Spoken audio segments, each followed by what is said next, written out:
All right, I have 5:31, so I'm going to call this meeting to order. This meeting and all other meetings of this committee are open to the public. Proper notice has been posted and given to the press in accordance with the Wisconsin statutes, so that the citizenry may be aware of the time, place, and agenda of this meeting. And before we get going, I'm just going to say I'm going to give, okay, roll call. Edwards. Present. Sandro. Here. Rasmussen. Here. We're going to give the floor to Patrick, and then we're going to have him just introduce us to our agenda and issues on the agenda tonight. We'll get to the citizen appearances. Everybody should have access to or your own copy of the agenda. You also have the backup material for the lake project. We unfortunately are crunched for time tonight. I think they triple booked these meeting rooms down here. We have the room until 7 o'clock. And we have, as you can see, after the lake topic, we have 2 other agenda items. We're going to try to limit this to an hour. On this agenda, there are no recommendations for changes to city ordinance. This is going to be a discussion. I should have said first and foremost, thank you all for coming. You're all here as representing an interest with the city of Weyauwega or the lake. So we appreciate that. This is going to be more of an open forum. I will review our ordinances real quick. You all should have the info, so I apologize. If I go over it too fast, feel free to take a look at it on the side. After I run through this real quick, we will open it up to anybody who wants to speak. So if we have that clipboard, we will run an order up on the clipboard. And then hopefully when an hour is up, I'll start to give you some notice as we get closer to an hour. If the discussion needs to continue, we can forward it to a future meeting. If there's any recommendations to be made, we will forward those to a future meeting as well. So I apologize for the time crunch. I've probably already spoken too much myself, but I'll get into a quick review of current city ordinance. So if you go through your packet's a little different than mine, so the page number 1, if you look in the lower right hand corner, there's a stamp that we put on there. It's agenda item number 4. The page numbers I referenced will be those page numbers in the lower corner. The page number 1 is a quick summary for the committee, tells them why we're here, what we're going to be talking about. If you go to page number 2, page number 2 is a picture of the signs that the Weyauwega Lake Restoration Group would like to put up at the boat launches. Basically a set of rules that they would like to see enforced on the lake now that we're in the middle of our rehabilitation. Rule number 1 was no racing or plowed oval tracks. This includes cars, trucks, snowmobiles, motorcycles, jet skis, and boats. Rule number 2 is the use of high-powered halogen lights and generators is prohibited. Number 3, suggesting a pride limit for your bag limit, not necessarily a size limit. Number 4 restricts littering, encourages the removal of weeds. Number 5 talks about who will enforce the rules. Because of the way the Lake Association is set up, they're not a lake district. If they were a lake district, you could put these rules in and enforce them. The lake group had come to us in June and talked to the city about suggesting these rules. The city should either put these rules into play or have ordinances that govern them. We ran through, I consulted with the DNR. We have representatives from the DNR here. I will skip over rule number 1. Rule number 2, basically, the city felt at the time that we have proper nuisance ordinances. If anything is too bright, anything is too loud, if there was a complaint that was generated, we should have proper nuisance ordinances to deal with that. Number 3, the DNR probably would not allow that because they set their own fishing rules. Number 4 is a common sense, try not to litter and remove weeds. We felt like we have proper nuisance ordinances to cover some of these rules. Number 1, we have general ATV and snowmobile rules, and with that, we thought that was covered under the nuisances as well. I'll get into that in a little bit more detail in a minute here. Those were the rules that basically drive the discussion, probably the discussion for tonight. On the bottom there, you'll notice there's a rough map. The lake itself There's a red line that runs through the eastern, I guess, third of the lake. The eastern third is considered to be in the city. Any ordinances that we have are obviously only enforceable in the city. If anything happens in the town, we would have a hard time, we would be unable to enforce that as a city. The county or the town would be the oversight for that. Going on to page number 3 is a letter that was submitted to the city. It's a letter from Ted Johnson from the DNR. He had recommended against ice racing on Lake Weyauwega. You can read the letter. It basically says that ice racing is harmful to the lake. He's recommending that against ice racing. And he notes on there it's only a recommendation. He wasn't making an official ruling to put in force right away. It's to be considered. Page number 4 basically outlines the city's nuisances, and it identifies what is a nuisance. I won't go through that. You can read that if you'd like. Page number 4, number 5 is the same. 6, 7, and 8 follows through on the city's nuisance ordinance. When you get to page number 9, this is the snowmobile and all-terrain vehicle ordinance. You will see 405-1. The city adopts state snowmobile laws as the rule of law with respect to snowmobiles, all-terrain vehicles, that type of use in the city. There are some exceptions. We made some specifications on page number 10. The only reason why that is noted, 405.3, standards of operation for these types of vehicles. This section is about use of these vehicles on the snowmobile trail. It does not specifically cover the whole lake, but there is a snowmobile trail that runs across the lake. That's important because when we get to page number 11, we have a speed limit. It talks about, again, on the designated trail, snowmobiles shall be operated at no more than 20 miles per hour, yield the right of way when traveling within 100 feet of a person. We have those ordinances in effect. We do not have an ordinance on the open water speed.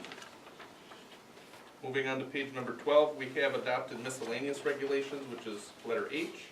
That basically extends our nuisance ordinances, and it covers them for snowmobile ATV use on the lake. So it says, you cannot be going at a speed that is unreasonable. You cannot endanger other people or property. You can't have loud noises. It's essentially our nuisance ordinances for this type of vehicle. Page 13, 14, those are just an extension of our snowmobile ATV ordinances. Page number 15 is a police report. We were aware of a car racing organization that wanted to plow a track on the lake. It would actually be in the town, to my understanding, and they would be racing an organized event in the town. This winter, there is a second track that straddles the city-town border. It's basically been plowed for use by snowmobiles. We're not aware that it's a formal racing event, but there have been snowmobiles out in the lake. This is a copy of a complaint. The officer had thought, when he looked at our snowmobile ordinances, no one else was on the lake. He didn't feel like anything was being violated. As I mentioned, I spoke longer than I intended to. What we'll do then is open up the floor, essentially a public hearing on the lake and the activities that are on the lake. And like I said, we'll probably shut it down after an hour, and I will run down the list. Hopefully we can get to everybody that's on this list. It looks like 1, 2, 3, 4, 5, 8 people. If you have a couple minutes, 3 minutes? Let's 3 minutes per do person? 3 minutes so that everybody gets a chance to talk that wants to. Okay, I think what we can do is we'll run through the whole list. If you've got a couple minutes to speak, afterwards we'll have discussion if time permits. Okay, the first name would be Carl Messman. I'm the Conservation Warden Supervisor down in Weyauwega, and mostly, we're here to answer any questions about our enforcement ability. Like was mentioned on the letter, Ted Johnson, I talked to him today in the office, and it's his it's his opinion, it's not a department stance, it's just his opinion. So mostly I'm here, well, we're here to answer any questions that you have. Jim Tolfa? Well, I like to fish, I have a license to fish. I'm paying $6,000 property taxes to have my house on a lake. Okay, that's supposedly the privilege of living on a lake. If I put an ice shanty up in the middle, right in front of my house there, where there's a racetrack right now, that's screwing up the fishing, and they're racing around me. Where does this 20-mile-an-hour speed limit come into effect? Okay, on snowmobiles, going around in the cars and In the ordinance? and what have you, yeah. How would that fall into play? Well, as was stated, if you look at the ordinance, because it falls under operation on the designated snowmobile route shall be subject to the following restrictions, that's where it's 20 miles per hour. Just on the route only? Yeah, that's, You could fly past your ice shanty at a high rate of speed? an ice shanty, an ATV or snowmobile within 100 feet of a ice shanty, there's a 10 mile per hour speed limit. One thing I wanted to mention, I talked to, we've had other situations similar to this in the state, where there's a conflict as far as use of the ice, and where there is a defined use, and people have created a violation by placing an ice shanty there, where it's never been fished there before, specifically for that reason, to try and stop that activity. We are not going to enforce that regulation. Well, here's the thing, the ice shanty is there first, and then the track goes around. Well, the Because track, we've been fishing it for 50 years. well, all I can, And all of a sudden, we got a group that comes by, okay.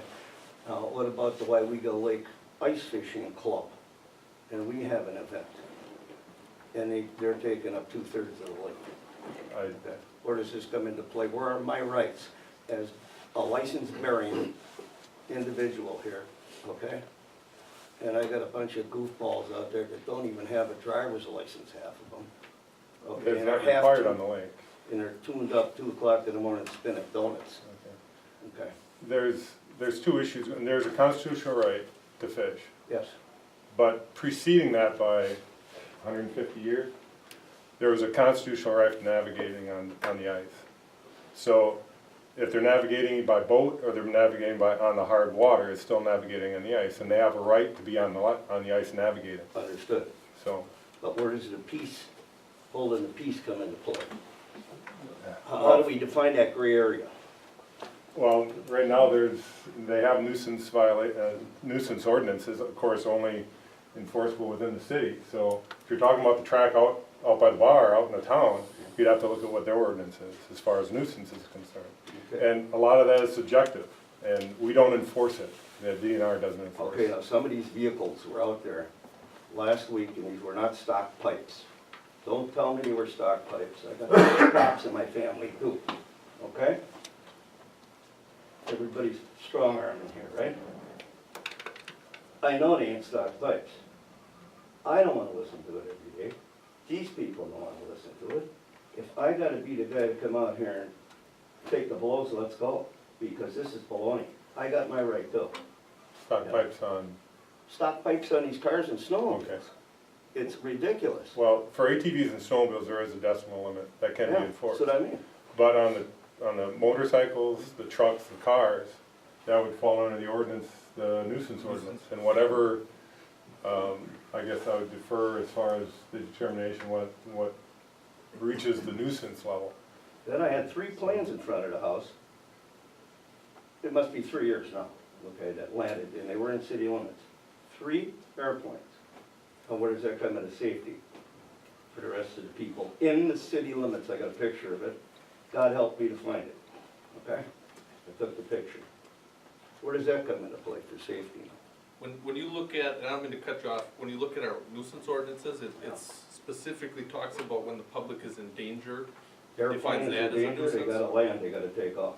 Right, Okay, right. this is redneck city, all right? There are nuisances that they're broadly defined, but they're broadly defined so that, you mentioned decibels. Well, if somebody comes out and it's loud, Yeah, but it doesn't meet whatever that measurement is, if you're just below it, but it's still a nuisance. Our nuisance ordinance allows for that to be enforced or not, but it doesn't let us, like I said, it's broad. It leaves it up to whoever's enforcing the ordinance, what does that mean? But like I said, it can still be annoying and maybe not meet a set Understood. limit. I got a motorcycle, I've been pulled Sure. over for loud pipes. It passed the decimeter, okay? Sure. I've been checked already. So, and it passed, okay? Yeah. So it can be annoying, but it's legal. I Sure. understand where you're coming from. But, yeah, and then it goes both ways. It's not, there's nothing to say, hey, I got you, because you meet, you go through the limit or you exceed the limit, but it also leaves us some flexibility to be able to say, look, that's loud. I don't care how loud, it's loud, I don't mean to jump in, but if we could maybe have the discussion towards the end, I just wanna make sure everybody that wants to speak gets heard, and then we can come back, if that's okay? Sure, fine. Okay. Good. And thank you. Thank you. Keith Bolter? Yes, wasn't it years ago, they tried to have stock car racing up at the fairgrounds, and there was an ordinance made saying this is a retirement community, and, they got rejected down saying there's no stock car racing period in the city limits. Now, isn't that stock car racing, when they race, ice race out there? Well, it's not stock car racing, and where the track is, In the city? that little one that's down in front of the church, I don't think there's any sanctioned races that we're aware of. But the one that we feel that's coming is in the township. Okay. Okay, No. I don't know what ordinances, I'm sure the county's ordinances for loud noise is similar to ours, but Well, I'm just, I don't have jurisdiction, and I can't correct. speak for the county board. Now, do them people have to have insurance to cover that track all the time that it's out there? I don't know I what mean, the rules are for the ice Look, racing. look how many years, I mean, I know of 2 different incidences, somebody's hit that track because they don't mark it, and you go across to that night with a snowmobile, you cannot see it until you're on it. So if you're doing 80 miles an hour and you hit a wall of ice this high, it'll kill you. I remember one injury accident Yeah, many, many years ago, but that's the only one I can recall.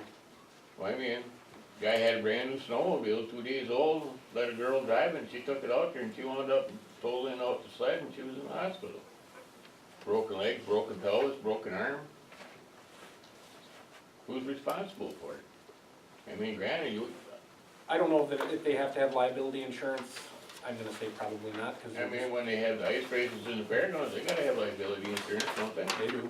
Okay, what's the difference out there? Because It's you're a in county-owned public facility. domain. Pardon me? You're in the public domain out there. Okay. Okay.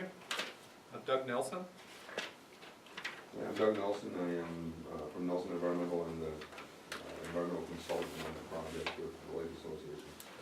And I guess I would definitely have to say that I would recommend against the ice racing for a couple of reasons. The Lake Association is looking at restoring this lake, revegetating and providing habitat for fish and wildlife, as well as maintaining water quality. Spills of chemicals from vehicles, oil, gas, things like that can be very harmful to the aquatic community. As well as some of the emergent vegetation that they're looking at reestablishing this lake does require, during the wintertime, the more persistent vegetation tends to have them sticking up through the ice that help exchange gases with the surface. And by knocking those down to ice level, you can actually kill the plants. So this is a situation that could be rather rough on the restoration of the lake. So for those reasons, I would definitely recommend against allowing it.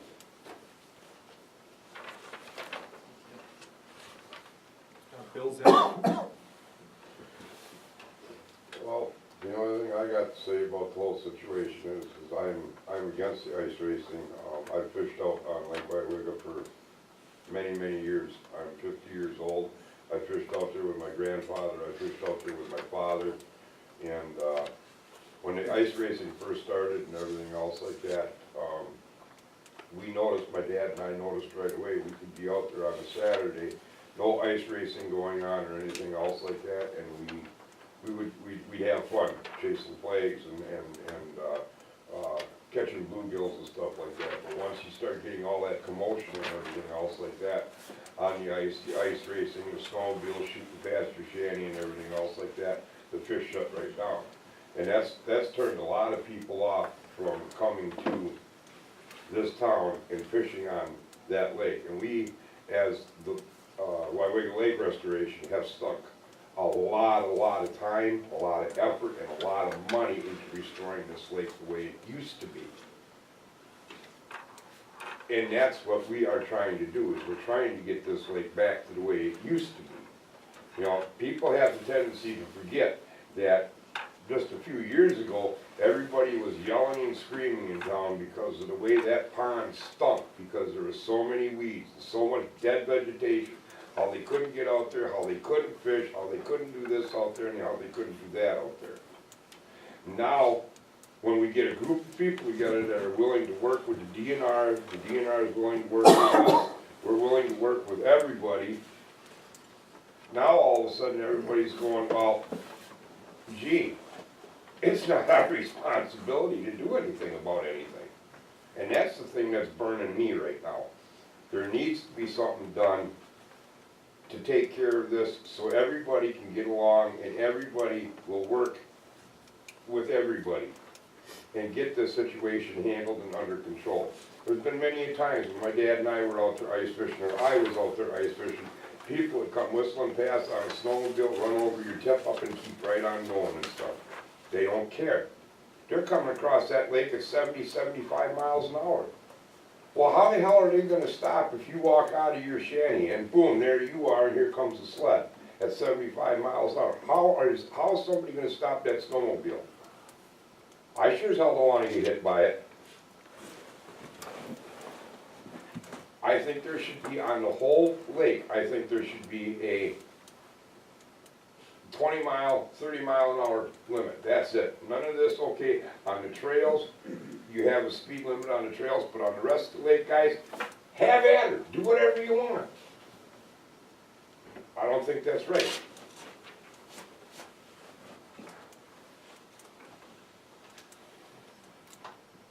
Holly Martin?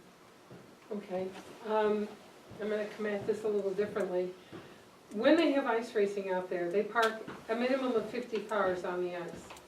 These cars leak antifreeze, they leak gas, there's used tires, there's Christmas trees left on there. And with that many people out there and there's no restroom facilities, folks, it's going somewhere. And we have a right not to have that go into a lake that we just spent $68,000 to clean up. And there's more money coming. I think to have people who don't live in Weyauwega, who have paid, who don't have any input on this lake other than to wreck it, should not be allowed to. I think that there's something in the state statute somewhere, chapter 30, chapter 33, that says that a lake, you have the right to protect your lake when it's fragile from runoff, from noxious chemicals. And I think we ought to be looking at that. We just don't need all that stuff in there. When we took it down, the amount of garbage and junk that was in the lake from the racing, tires, other things that we just don't want to go into, that was all in a backwater. It was amazing, the amount of trash that was left. We just don't need that. That's not going to help the lake.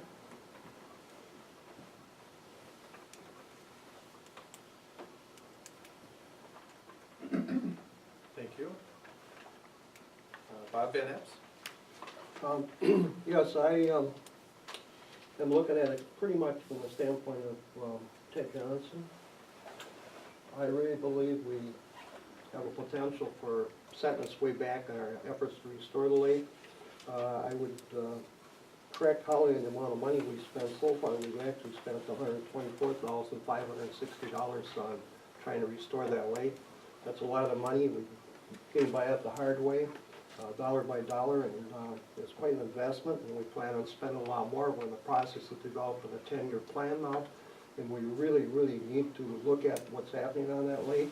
I'm concerned about the ice racing, but I'm also concerned about the racing period on the lake, people that are going above that speed limit. I agree with Mr. Zempel, we got a real problem on that lake, and it's not being enforced, and people speeding on that lake at different times. It messes up the ice fishing. I'd like to see something done about that. I would like to see what kind of a plan that the ice racing group would have to address the contaminant issues, and would address the safety issues that indeed there was no fall on the track on the lake in the off hours, the nighttime hours when they're not around. I've personally witnessed in the last couple of years before the lake was drawn down when they had racing, and they were not directly responsible because they're no longer there, but the wannabes were on that oval track and they were racing every hour of the day. That has to be stopped, period. You can't have them racing at night. It's not only dangerous, but it's very disturbing to the people that live around there. The other part is the summer months. This halogen light thing has really got out of hand with people. I'm all for them spirit at night, I don't have a problem with that, but I do have a problem. I have people that live on that lake and they have these lights shining in their windows at 1, 2, 3 o'clock in the morning. That has to be stopped because you can't sleep. I have a problem with these activities, probably the racing, especially on Sundays. That's a day of rest. You should not be racing on a Sunday. I know a lot of people that complain to me about the racing on Sundays. And not just from the racing people, but from people doing other things on that lake, the noise levels. I believe we really have to develop a plan that will look at all these issues and look at them correctly and look at them long term. And we all need to work together to do it. I mean, all of us, including the racing people. Thank you.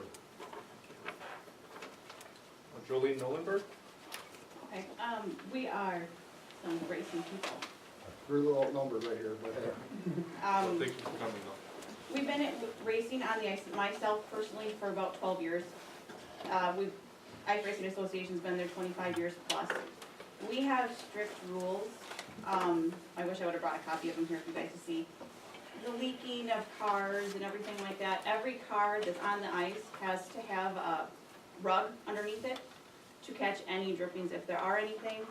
Every racer is responsible for a complete cleanup. That means shoveling up any snow, any residue that was left. We have garbage cans that we personally take the garbage back to our house. We've sometimes left it at hitching posts for Bob once in a while. We also, mark the track with Christmas trees. We do not have insurance on the track. We mark the track with Christmas trees, and when the year is done, we remove the trees.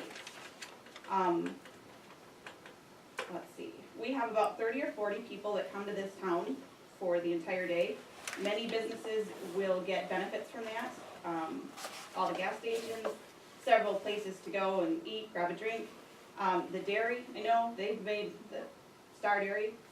Many a times we've seen cheese curds and stuff down there. Ice floats, so it really doesn't matter how many cars you put on it. We don't have a problem with that. We were city residents ourselves, actually, my husband and I, for a lot of years. We moved out of town about 6 years ago, and we've still been coming back. We sold tickets personally for the Lake Association. I don't remember how many specifically, but I've purchased more than my fair share. Let's see. We went to a DNR meeting at the Gerald Opera House a while back about the river, and they were talking more about the river, the down end of the river. When we were talking about that, they said that we needed to wait for the ice to freeze to break off a certain plant root. I don't remember what this was, purple something, that the ice was actually gonna break it off and then let the plant die when that happens. Do you remember what that was called? But anyways, that was saying that that was actually helping the ice, the plants be removed. So, that's all I have. We're not snowmobiles. We didn't plow the track that's out there right now. That's not our track. We've always plowed right outside the hitching post, so it would have been in the township, not in the city.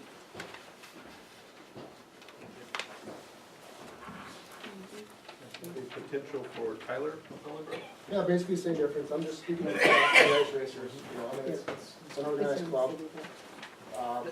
And you know, as far as the concern on Sundays, I'm sorry, you know, maybe inconveniences a few people, but you know, it's winter time, your windows are closed, it's 4 hours a day, on a Sunday. And as far as all the other riprap that goes on out there, you know, when we're not out there, I can't speak for that. That's just general public enjoying the lake. Personally, I've used that lake recreationally this summer more than I have in probably my 37 years of life. I've had my pontoon boat out there at least a dozen times this year. I mean, as far as lake is concerned, I was able to take a 28-foot boat up as far as Reap Road, just up by Grubby's. I mean, so the river has really done some really awesome things. And you know what? I haven't punched any holes out there either. And the way that river channel's coming down through, that's almost in one of our corners.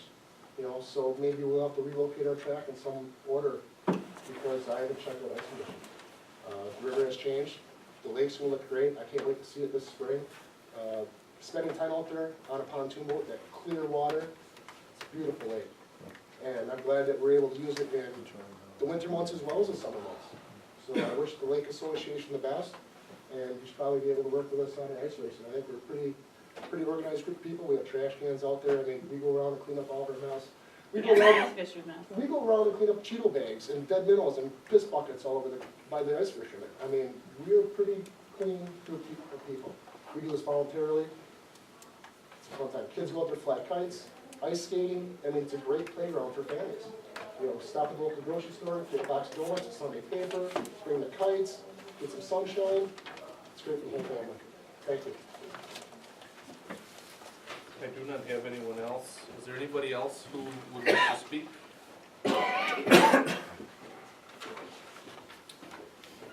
Okay. We will move on. Item number 4.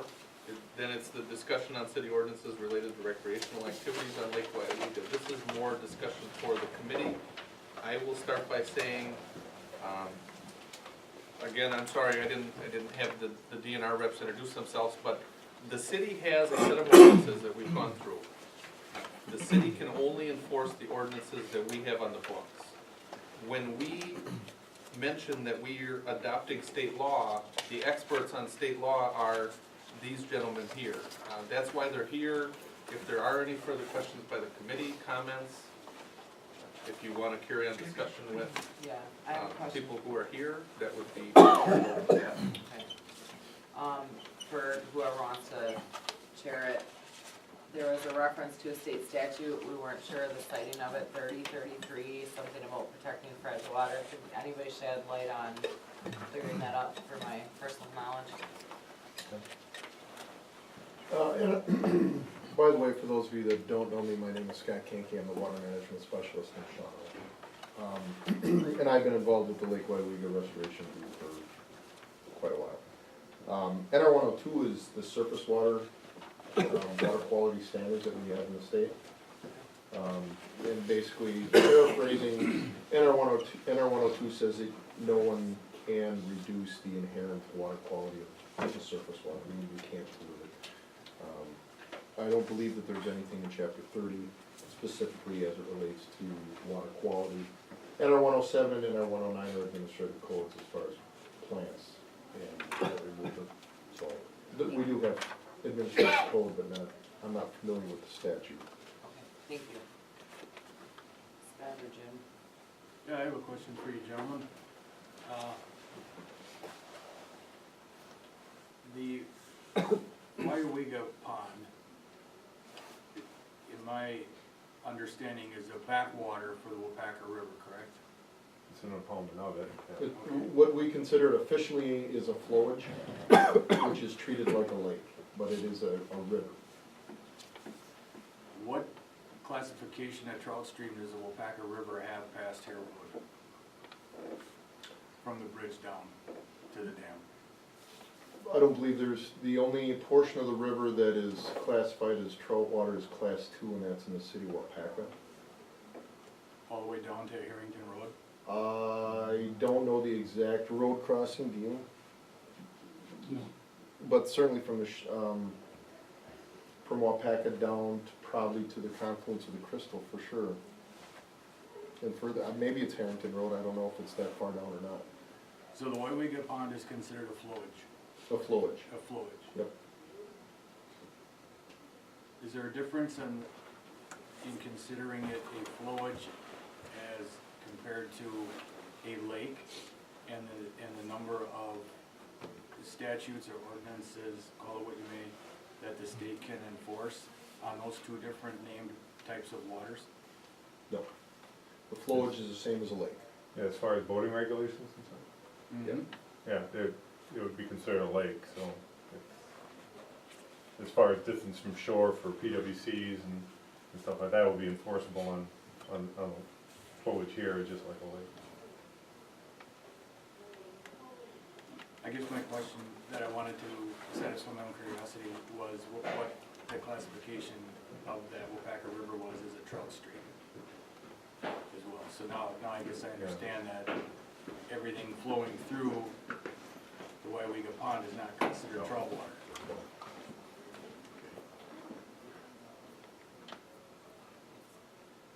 Thank you.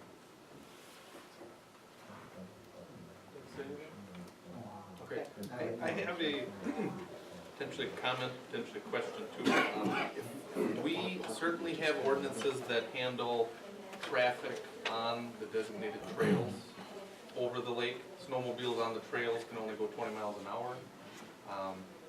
If they're traveling within 100 feet of a person, somebody fishing, they can only go about 10 miles an hour.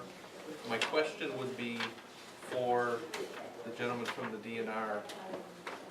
There were some concerns raised about the quality of the water and the health of the lake, as well as noise, speed, safety. Those are things that if you're not on the trail, if you're just on the open water, the city doesn't have an ordinance to govern that. So my question would be, how would that be governed? And is there anything more that the city or the town should do or can do? If you have any comment on that. I think that's really probably the issue. We have ordinances that cover what we mentioned. We don't have it for flying around in the open water, racing informally, or having an official race. That's probably really the crux of the issue. I don't mean to state the obvious, but I think that's kind of where we're at. The only things that the department has authority to enforce is snowmobiles and ATVs. Dirt bikes, cars, trucks, we don't have any authority over that operation or anything. But for snowmobiles and ATVs, off of the route, or even on the route, but we have enforcement on the entire lake. There's the speed is, the only speed limit on the lake essentially is as long as it's not unreasonable. And as Jeff can attest, for boating regulations on the Wolf River, unreasonable is a very subjective determination. The only hard speed limit that there is a 55-mile-per-hour speed limit at night. Outside of that, if someone is driving at 90 miles an hour, and as long as they're not within 100 feet of a shanty, or somebody that isn't on an ATV or snowmobile, as long as if it's just open water or open ice, they want to go 90 miles an hour, there really isn't a restriction that stops them from doing that.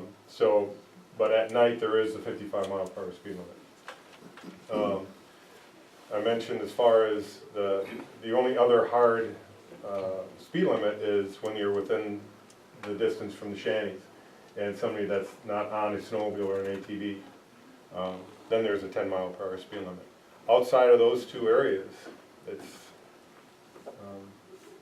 I can't say it's just run whatever you're brung, but it's an unreasonable speed judgment, and like I said, it's very subjective, and the courts have come through on a number of different issues for boating, where we've actually had accidents, and they came through and said, well, that's not unreasonable. An accident occurred, but it's not wasn't an unreasonable speed. So,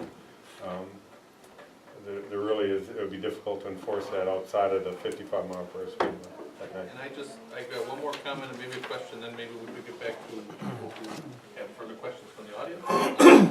My question would be, the way we're situated now with the city, the town, and a qualified lake association, how does that change if there is an established lake district, lake rehabilitation district, any type of lake district where they're able to set, or are they able to set strict rules that govern these types of activities?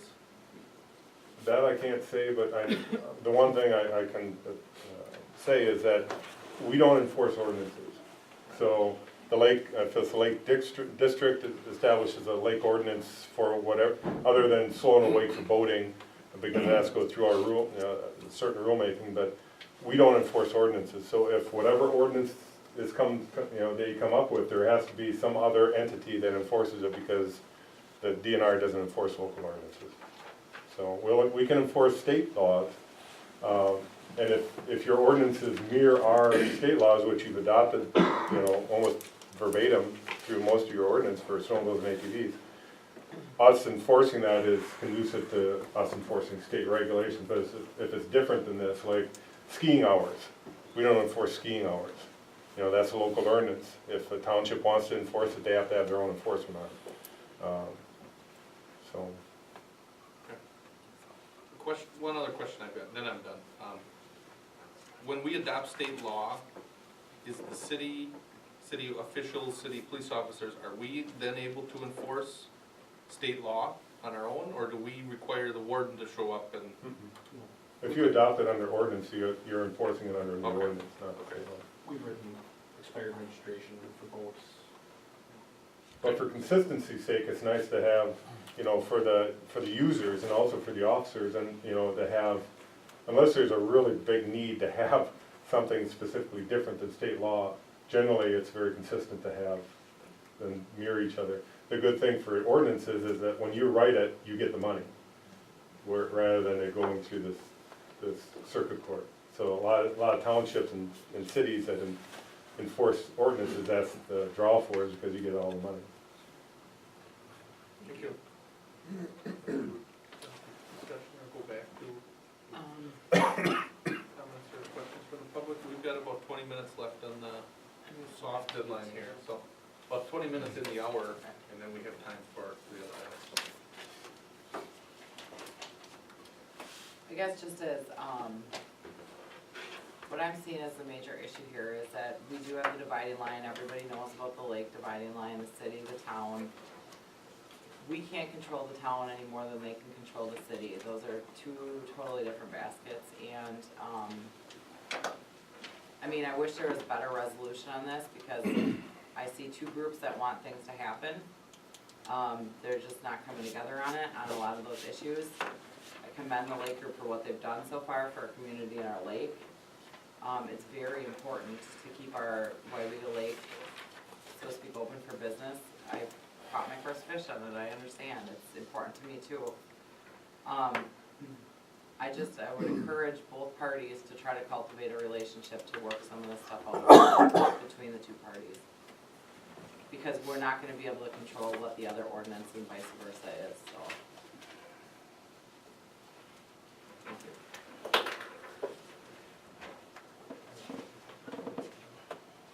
Would anybody else, do you have any questions for the DNR? We have them here as a resource, or I'm very grateful that they could come tonight, so while we've got them, let's use them. And like I said, we got about 20 minutes left in our hour that we set aside. Doing well on that. I have a question for the DNR. Are there any ordinances like the lake group is asking for on any other lake that you know of in the state? Could you repeat that question? I'm Any sorry. restrictions like the lake group is asking for on any other lake in the state? Okay, Similar to what they're requesting? thank you for repeating that. I had sent an email out to the other ward supervisors asking if they've run into the same situation. I got quite a few different replies. And what it came, some of them, there were ordinances passed for sanctioned races. And pretty much mirroring what is already being adopted by the race association to capture as much as they can. But generally what it came down to is people just found a way to coexist. Generally when situations, when they can't coexist, then a law is passed. And generally it isn't to anybody's benefit what the law says. So if you can informally work it out, hours or moving the track or some of the issues that are being occurring out there aren't attributed to the race activity specifically, but people using it, and they don't have the rugs, they don't pick up the garbage and trash. But generally, that's what the responses were around the state was. We've had it happen, and it was worked out. because it's rather short-lived, you know. In the last couple of years, I mean, sometimes you don't even get it, because the ice doesn't form well, the lake was drawn down a couple of years, so it wasn't occurring, so. No, I don't know of any other place that. There's only one situation I'm familiar with from a chapter 30 standpoint where they have specific legislation, that's the Tommy Bartlett Ski Show. And that's from a safety standpoint and from, you know. That's not on the ice though. But whether it's ice or water. Okay. Doesn't make any difference, it's just the hardness of the water. The issues and the laws are identical. Identical, okay. Yep, the rights of navigation, include, you know, everything we've discussed tonight and other things as well, including things like natural scenic beauty. But whether the water's hard or soft, the rules are the same. The rights of navigation obviously change from boating to ice skating, ice racing, ice boating, landing an airplane. Those are all rights of navigation, and the laws are applied equally to those. I have a question. And if you could, just state your name if you haven't spoken already too. Okay. I've gentleman in spoken, the my back. name's Bob Vaness. My question is, the plants that Doug Nelson brought up, the sensitivity of these plants, not just in the wintertime, but in the summertime too, is there, you're telling me there's no way you can enforce an ordinance or set up some type of a system or regulation where people can be prevented from running their boats through these new plants that we put out? It'd be very counterproductive and try to go into rehabilitate the lake any further if these plants are going to be destroyed before they really get started. That's the first part of my question. The second part would be addressed to the DNR. How do you enforce the people going, or do you even, that are going speeding past these people within 100 feet of their ice channels that we know has occurred in the past and will continue to occur? Do you have somebody out on the ice, or do you just wait for a phone call? Do you want to answer the first one first? Sure. We do have the ability to limit access to things, emergent vegetation. We do it on the Weyauwega system with the cane beds. It would be very interesting. We do it on the Wolf River during walleye spawning times. We have limited, and in some cases restricted access to spawning marshes. Really hasn't been tested. Most of the people, you know, the fishermen, the anglers are out there, they understand why that restricted access is there, they respect it and they don't go in there. Cane beds, we do have problems from time to time with sleds going through cane beds in the wintertime, and certainly PWCs in the summertime in cane beds, but it's rather tenuous as far as what we have for a citation that we can issue. A lot of times, in most cases, a lot of this stuff just boils down to common human decency and just kind of going, yeah, I don't like it, but I'm gonna suck it up and live with it. But we do have the ability, in refuges for duck hunting, we do have the ability to sign things off. And that's something that we could certainly work with and get some signage out there. Because they have been ripping through the ducks already, harassing the waterfowl, I've seen it on Weyauwega. Yeah, sure. And I know the signs that are in the cane bed, you know, cane bed signs. Well, Patrick, Excuse me. there's a second part to the question. Yeah, there's the second part, and then the gentleman in the back in the blue shirt is next. I'm up then now? After there's the second part, there was a two-part Right. question. The second part of his question, as far as enforcement of the 100-foot wall. Budget 101 real quick. Our budget, as far as the warden service is concerned, is made up of numerous different funding sources. And one of the funding sources is ATV, and one of the funding sources is snowmobile. And depending on how much funding we get from any one stream, determines how many hours we can dedicate to it. And I think for snowmobile, we just got the hours allocated. I think we have 50 hours that we've worked snowmobiles a year. And ATVs is less than that. I think it's 20 now. So during the wintertime, the enforcement, all snowmobile safety classes, ATV safety classes, any accident investigation and patrol time comes out of that pot. So that's, for argument's sake, 70 hours combined for ATVs and snowmobiles can be directed toward that. And each warden then, in their administrative area, patrols and enforces snowmobile regulations specifically. And if it happens right in front of them or her, they can enforce it, but specific patrol time, hopefully, because then we'd impede on other funding sources, can't be over 70 hours. So, if, a lot of times for these isolated, you know, I shouldn't say isolated, but for this situation, when we have a complaint, we can direct enforcement toward it. But if you think of like Jeff's area, he's in Fremont, he has North, Lake Poygan, part of Weyauwega County, part of Weyauwega County, part of Weyauwega County. During the entire wintertime, you can direct 70 hours toward that enforcement.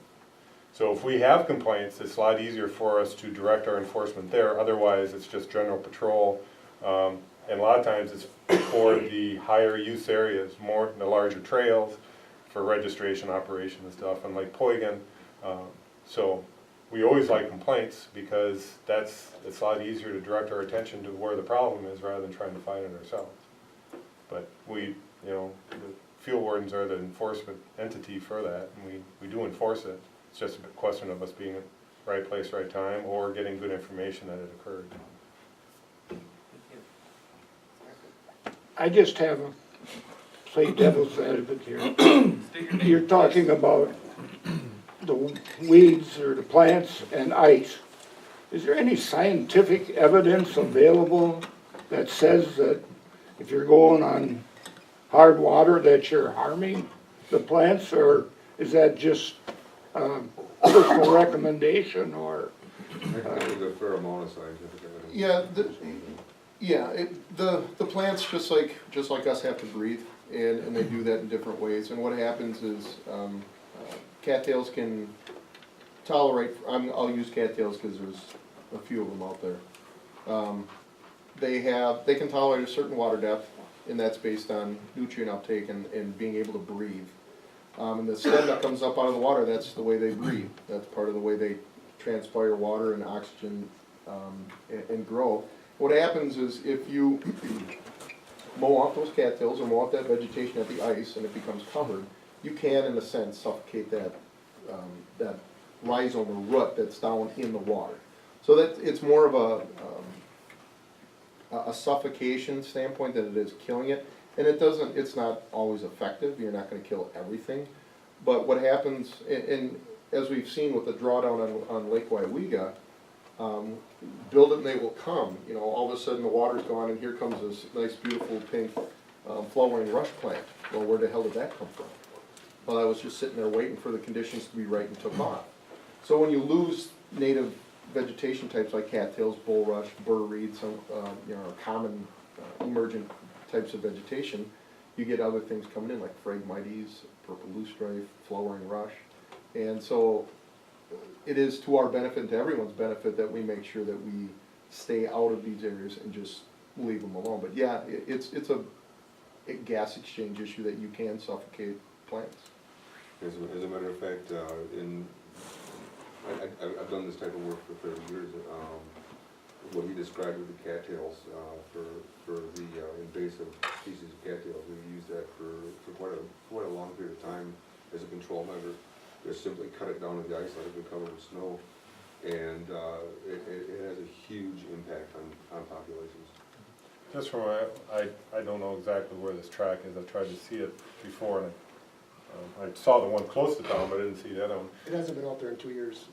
Not plowed. Yeah, but is it out there now? No, it hasn't Oh, been okay, that's why I didn't. There, I'm glad that. No, you won't see it, sir. But I was just wondering where this track would be in relation to emergent vegetation. It's basically, Can I talk? Sorry. yeah, go ahead. Well, no, I was just gonna say that, yeah, our track has not been plowed yet, and that's a very good point to prove that people will go there and do that and mess around on a track and go out on the ice without us plowing a track. They're gonna be there regardless. The other thing is, we have, safe drivers. We've had any accidents in all the years I've been out there. Yeah, we've had some cars, exchange some paint or whatever, but nobody's been hurt. And that all the ice racers out there, we're now, 25 years into this, we're a family. We've got dads and uncles and sons and daughters and brothers and sisters racing against each other. So it's just a tight-knit group. And to answer your question as far as that track, it's usually pretty much right out in front of Bob's establishment there at the hitching post. I'm just wondering where the emergent vegetation. I'm gonna walk out there this weekend and see exactly where, because like I said, I boarded it quite a bit this summer, and I suspect that corners 1 and 2 are gonna be near the river channel that was coming through, so we're gonna have to probably, make some other alternatives. But we'll definitely stay away from any vegetation, absolutely. Can I just say one thing real quick? Yeah. My name is Andy Lundeen, and I'm a conservation warden out of the Green Bay area. The reason I'm here is simply because I'm transferring down to this area. I'll be working a little bit with Jeff. And I wanted to be here also just to kind of become aware of the situation, so I know nothing about it other than coming here tonight. I thought it was important to be here, but I wanted to point that out first of all for the fact that there are 3 uniforms sitting up here, and I haven't said anything for the entire meeting. With that being said, working in the Green Bay area, obviously there are lots of different users on the Bay of Green Bay and the Fox River and so on. Some of the issues that I deal with are exactly the same as this. Some of them are duck hunting related, where waterfowl hunters are accessing waterways legally, standing in front of a person's house that's not a duck hunter. It's a navigation issue, they're legally there. Another one is boats that are throwing huge wakes and creating washouts along the shoreline, and the people that live there are frustrated with that, and rightfully so. I understand that. The issues are simply that, as you've all seen tonight, it's a matter of the fact that we're talking about a water body. That's one of the hardest issues to get around, is simply the fact that the water of the state is open to everybody. If it's navigable, then people can use it. And I think, from what I've seen, your question about other ordinances and things, sure, there are other places that created ordinances and so on, but a lot of it comes down to simply trying to work together. Ms. Tolfa, I completely understand, you're saying, hey, I've been here a long time, I live along the shoreline. You're not alone in dealing with these issues. You're not alone in lights being shined in houses from loud generators and things like that. But a lot of it comes to the simple communication. And I don't know, for the racing community, if you have like a newsletter or something that you can send out, or that you have a way to communicate via email, the issues that the people in the association are having. If you have a way that you police, you talk about, we lay out carpets and things like that. Do you have a proactive approach to that, or a way that you actually police that, amongst yourselves, that you can show and demonstrate and communicate? Those are things that you can control. You certainly can't control the guy that at noon on Saturday decides to run his snowmobile 100 miles an hour across the lake, which you're going to have everywhere you go. We're also talking about what is this, how big is Green Bay? How many acres is that? The Bay of Green Bay? 10 million acres? I'd be guessing, yeah. Okay, Yeah. we're talking 200 acres here. Right, no, I understand, sir, and I'm not. And 5 different people trying to enjoy their sport. Yeah. Now, hypothetically, if this racetrack would go out Tuesday, I want you guys right here, all you authority makers, tell me where I would be correct, without looking like we're looking for trouble here. Where can I put my ice man without looking for trouble? Because I'm gonna be in the middle of one of those races. They got half the lake, so Well, where can I fish? well, if they're using trucks and cars, there is no speed regulation, and that 100-foot rule doesn't I'm apply. talking to about them. where can I place the shanty? In the oval, where can I go? There isn't any restriction, actually. That's what I was getting at. And this letter here from the officer, this was taken a little bit out of text. It looks like, it's almost like it was a revenge thing, like we're gonna sit there and put 20 ice shanties in their way to cause trouble. That wasn't true, okay? That's out of text. But I just wanna know where we can go, okay, as a licensed fisherman, okay, versus probably an unlicensed driver at 2 o'clock in the morning. That stuff, if that racing only went a couple hours, but it's 7 days a week, I'm telling you. What? Somebody's spinning around there all day, all night long. Okay, excuse me, but we are gonna need to keep moving on to the other items on our But agenda. of course,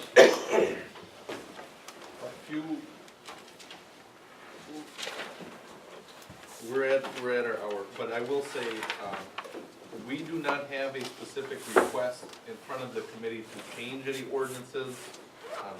The next item we have is a request that's come in. If anything would come into the city hall, it would be forwarded to the appropriate committee. If there's anything to be clarified, modified with city ordinance, those are the types of things that this committee can handle. Issues of state law, that's why we rely on the gentleman from the DNR. I believe, like I said, I thought it was a good de facto public hearing. I would imagine that we'll hear more on the issue, but due to time constraints, I don't mean to use that as a convenient excuse, but it's very real. We've got a couple other items on the agenda. Is that line right, Patrick, with the city and the town? Is that what you got from Ian? That's the official city border. The county has all the land records. It runs from the point, basically where your house is, or just to the west of the church, straight north.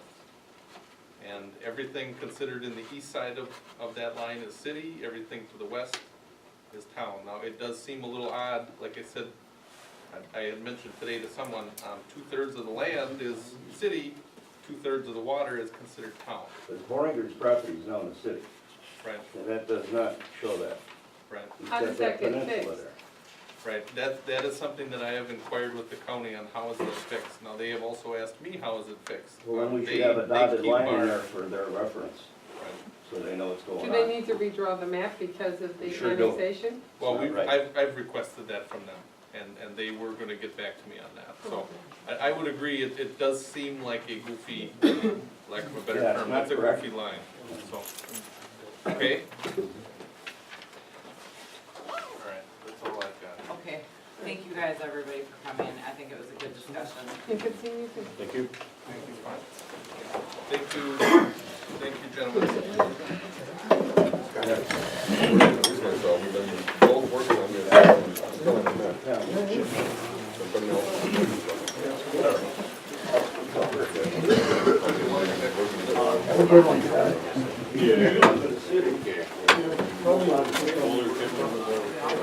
Oh, yeah.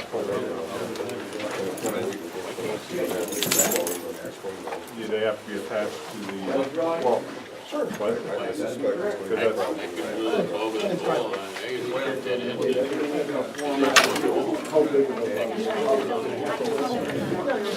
why can't you use it for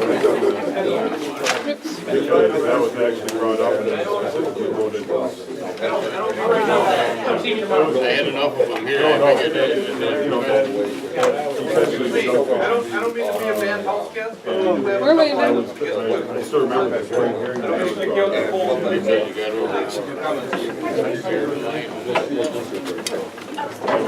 That was, it'd be nice, Brad, nice.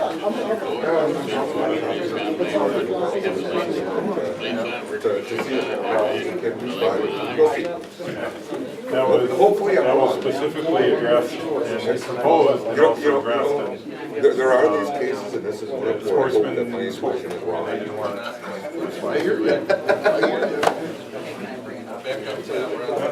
democracy at work. Scooter, Take care, 55. Good to see you. Good to be seen. And this guy here, who's this, your boss? No, I'm actually Jeff North's boss for another couple months. They got it. Oh!